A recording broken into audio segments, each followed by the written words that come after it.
तर शिर्डी दुहेरी हत्याकांड प्रकरणी एका संशयिताला ताब्यात घेण्यात आलंय।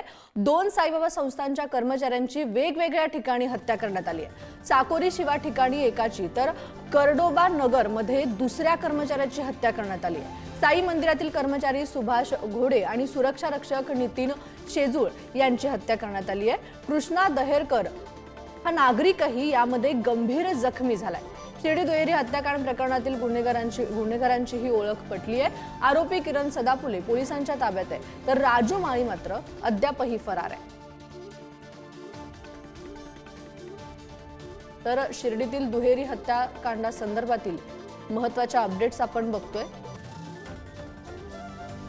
यामध्ये शिर्डीचे पोलीस अधीक्षक यांची सुजय विखे यांनी ही भेट घेतली आहे। तर या दुहेरी हत्याकांडाने शिर्डी चांगलीच हादरली आहे।